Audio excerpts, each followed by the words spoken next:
Mensagem 1. A disciplina no reino. Filho meu, não desprezes a correção do Senhor, e não desanime quando por ele fores repreendido, porque o Senhor corrige o que ama, e açoita a qualquer que recebe por filho. Se suportais a correção, Deus vos trata como filhos, porque, que filho há quem o pai não corrija?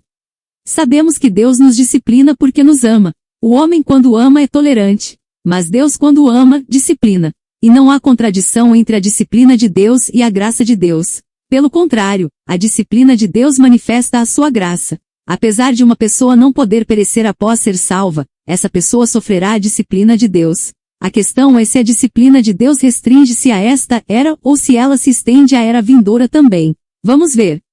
Em primeiro lugar, veremos.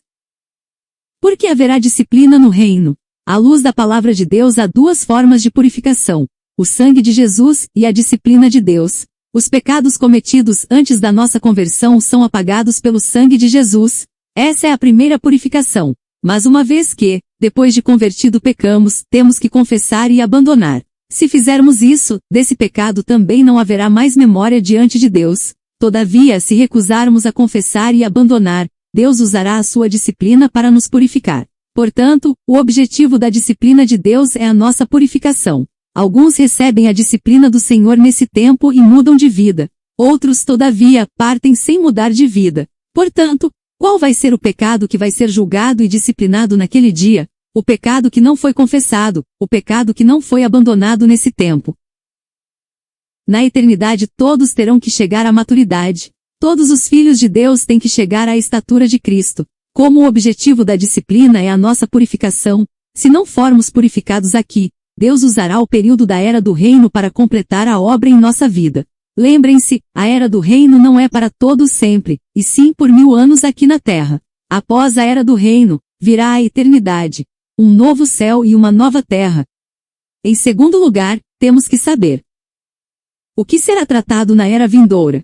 Sabemos que hoje vivemos na era da graça, chamada também de era da igreja. Depois desta era atual virá a era do reino, que durará 1000 anos, e após a era do reino milenar virá a eternidade, novo céu e nova terra. Sabemos que para entrar na eternidade precisamos alcançar a maturidade como filhos de Deus. Sendo assim, aqui temos um problema. Se as coisas são tão imperfeitas hoje, mas serão tão perfeitas na eternidade, quando ocorrerá a mudança? Essa mudança deverá acontecer no período do reino.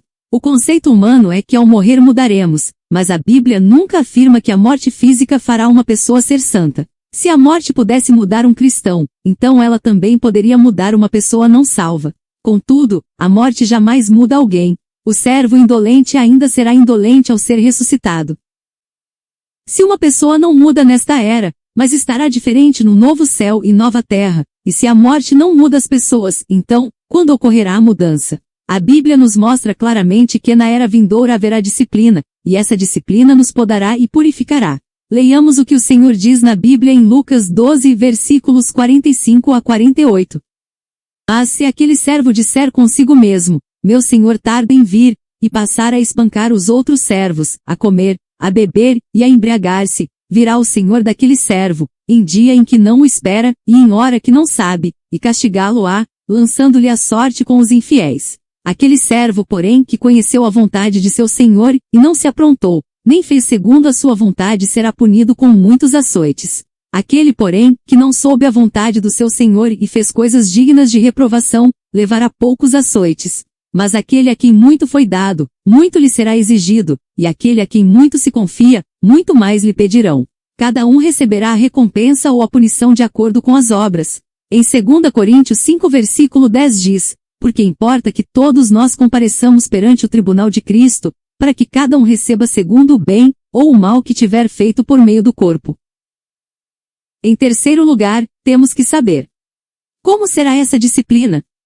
A Bíblia não é específica a esse respeito, mas não devemos ficar preocupados em questões geográficas, pois é possível que todos estejam no mesmo lugar e um seja honrado, enquanto o outro seja envergonhado. A recompensa e a disciplina no reino está ligada à honra e à vergonha. Também não devemos ter a atitude que alguns têm de pensar que uma vez que irão entrar na vida eterna, não estão muito preocupados com o período do reino, e não fazem questão da recompensa. Porque além de perderem a recompensa, haverá disciplina, e o período do reino será de 1000 anos. Essa questão de pensar que vai passar rápido é um grande engano, pois quando uma pessoa sente dor de dente à noite, até o dia amanhecer parece uma eternidade. Portanto, 1000 anos rangendo os dentes é bastante tempo. Se você tiver um viver desleixado hoje, será disciplinado no futuro. Portanto, temos uma segurança eterna, mas também temos um perigo temporário. A salvação vem pela obra do Senhor Jesus. A recompensa vem pela nossa própria obra. Que possamos valorizar a graça que temos recebido de Deus, e receber a advertência de Deus, e perseguir a recompensa do reino que há de vir. Perguntas. 1. Na sua opinião, quem ama disciplina ou passa a mão pela cabeça? Por quê? 2. O reino de Cristo na terra terá duração de 1000 anos. A era do reino acontecerá depois desta era da graça e antes da eternidade. Será nesse período que alguns serão recompensados e outros disciplinados de acordo com as suas obras. Isso está claro para você? Compartilhe. 3. A disciplina no reino está ligada à vergonha. Você acredita que vergonha ajuda a mudar o comportamento de uma pessoa? Por quê? Mensagem 2. Leiamos a parábola relatada em Mateus 18 versículos 21 a 35. Então, Pedro, aproximando-se de Jesus, lhe perguntou: Senhor, até quantas vezes meu irmão pecará contra mim, que eu lhe perdoe? Até 7 vezes? Jesus lhe respondeu: Não te digo que até 7 vezes, mas até 70 vezes 7. Por isso, o reino dos céus é semelhante a um rei que resolveu ajustar contas com seus servos. E, passando a fazê-lo, trouxeram-lhe um que lhe devia 10.000 talentos. Não tendo ele, porém, com que pagar, ordenou o Senhor que fosse vendido ele, a mulher, os filhos e tudo quanto possuía, e que a dívida fosse paga. Então o servo, prostrando-se reverente, rogou: Sê paciente comigo, e tudo te pagarei. E o senhor daquele servo, compadecendo-se, mandou-o embora e perdoou-lhe a dívida. Saindo, porém, aquele servo, encontrou um dos seus conservos que lhe devia 100 denários, e agarrando-o, o sufocava, dizendo: Paga-me o que me deves. Então o seu conservo, caindo-lhe aos pés, lhe implorava: Sê paciente comigo, e te pagarei. Ele, entretanto, não quis, antes, indo-se, o lançou na prisão, até que pagasse a dívida. Vendo seus companheiros o que se havia passado, entristeceram-se muito, e foram relatar ao seu senhor tudo o que acontecera. Então o seu senhor, chamando-o, lhe disse: Servo malvado, perdoei-te aquela dívida toda porque me suplicaste. Não devias tu, igualmente, compadecer-te do teu conservo, como também eu me compadeci de ti? E, indignando-se, o seu senhor o entregou aos verdugos, até que lhe pagasse toda a dívida. Assim também meu Pai Celestial vos fará, se do íntimo não perdoardes cada um a seu irmão. Essa parábola é contada por Jesus para responder a uma pergunta feita por Pedro: Até quantas vezes meu irmão pecará contra mim, que eu lhe perdoe? Até 7 vezes? A questão aqui é como deve agir o irmão ofendido. Como devemos lidar com as ofensas. Existe um padrão de Deus. E se não seguirmos esse padrão hoje, nesse caso Jesus fala claramente que haverá disciplina no reino. Vamos entender melhor as lições desse texto. Um talento igual 45 quilogramas de ouro. O primeiro servo devia 10.000 talentos, mais ou menos 2 bilhões de reais. O segundo servo devia 100 denários. Um denário equivale a uma diária de um servente. Portanto, 100 denários seria mais ou menos 7.000 reais. Nós aprendemos nessa parábola que a falta de perdão pode nos levar à disciplina no reino. Sabemos que há disciplina aqui, quando pecamos e não nos arrependemos. Mas se morrermos sem ser corrigidos, ainda teremos um problema diante do tribunal de Cristo. Para explicar isso, é que Jesus contou essa parábola. Veja quantas coisas podemos aprender. É impossível pagar o nosso débito com o Senhor. A dívida que você tinha com Deus era impagável. A primeira coisa que o Senhor quer que você entenda é que seu pecado era uma dívida impagável. Mesmo assim Deus o perdoou. O perdão da cruz foi algo extraordinário. E nós deveríamos lembrar disso diariamente. B. O perdão gracioso do rei. O Senhor perdoou toda a dívida do servo, que era de 10.000 talentos, equivalente a aproximadamente 2 bilhões de reais. Precisamos ter clareza da gravidade e do preço de nossos pecados diante de Deus para avaliarmos melhor a sua abundante graça. Deus lançou tudo no mar do esquecimento. E lá colocou uma placa dizendo: é proibido pescar. C. A dívida dos outros para conosco e muito menor que a nossa dívida com o Senhor.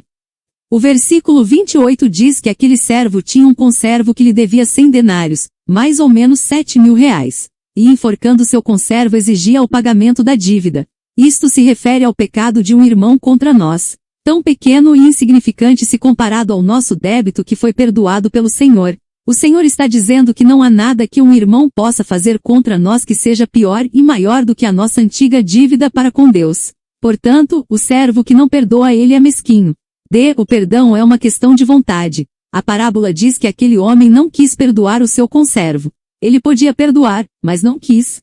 A coisa que a gente mais ouve na igreja é irmãos que dizem: Deus sabe que eu não consigo perdoar. Mas Deus sabe que você consegue. A questão é se você quer. Na verdade, quem fala isso é porque não quer. Perdão é uma questão de decisão. E nossa falta de perdão entristece os irmãos. Quando nos recusamos a perdoar, nossa atitude entristece os irmãos e apaga o espírito na igreja. E quando isso acontece, pode ser que um desses irmãos triste leve o caso a Deus. E Deus vai tratar com aquele que não perdoou.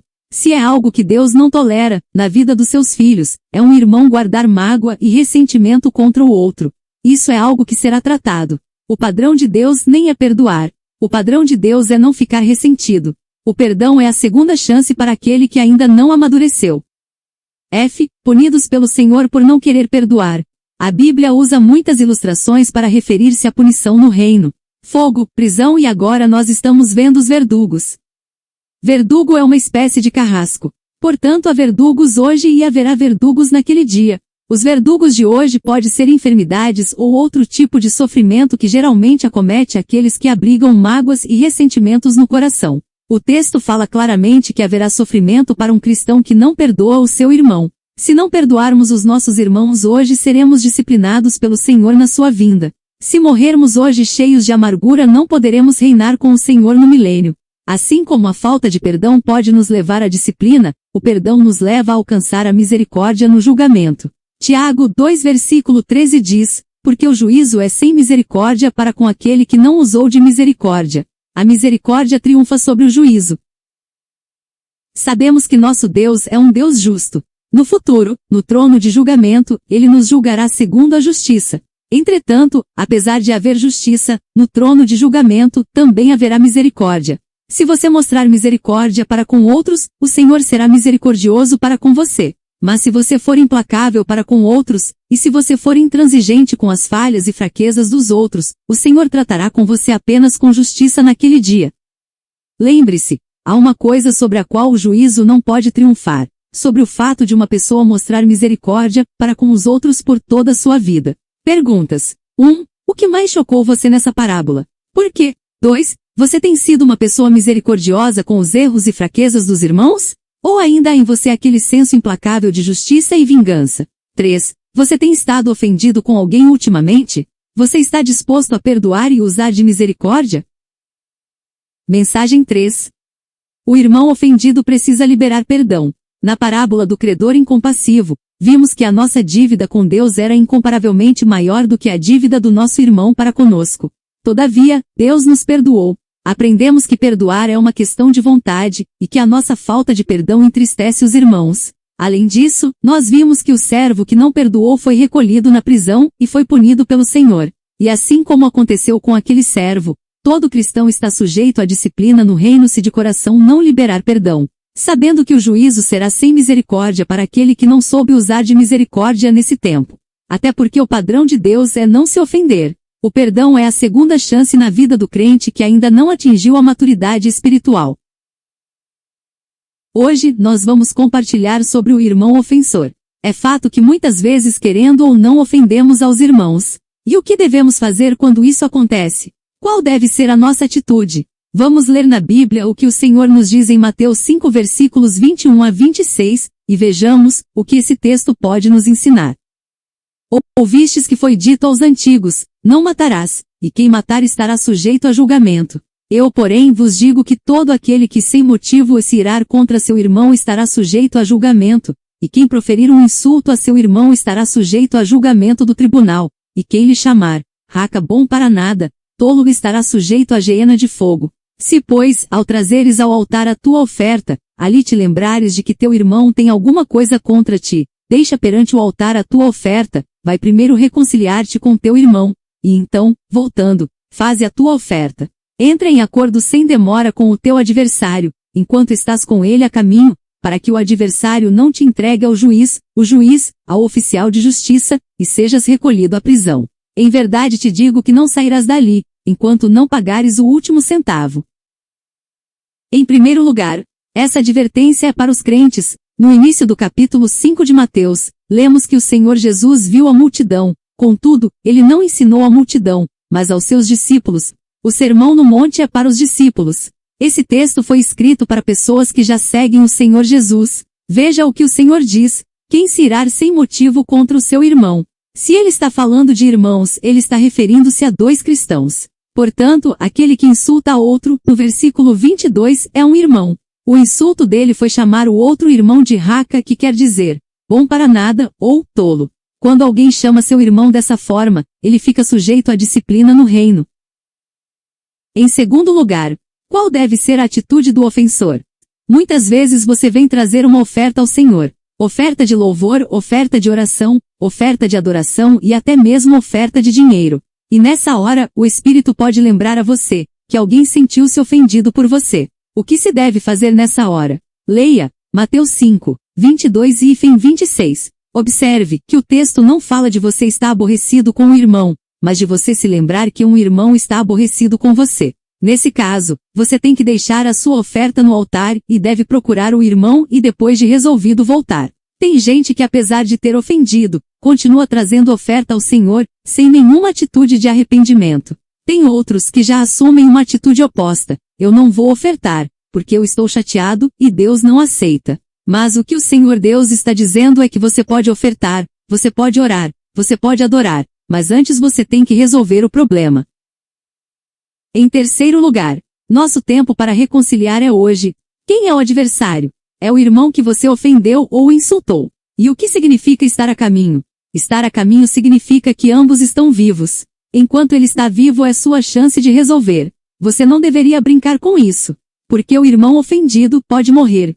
Pode ser que você deixe para a semana que vem. E antes disso seu irmão morre. Agora você estará com um problema. Agora não tem mais como resolver. Seu irmão é quem se queixa, e você é o réu. Se ele partir sem você resolver a questão, ele o levará ao tribunal.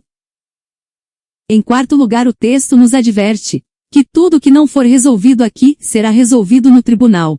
Para que o adversário não te entregue ao juiz, o juiz é o Senhor Jesus, o juiz te entregue ao oficial de justiça, o oficial de justiça é o anjo, e sejas recolhido à prisão. Isso nos mostra claramente que um irmão que tenha ofendido a outro irmão, e não tenha resolvido sofrerá uma punição muito severa na ocasião do reino que há de vir. A palavra de Deus não é completamente clara como será a disciplina, mas em alguns textos as ilustrações usadas para descrever essa punição no tempo do reino, são ilustrações muito sérias e muito severas.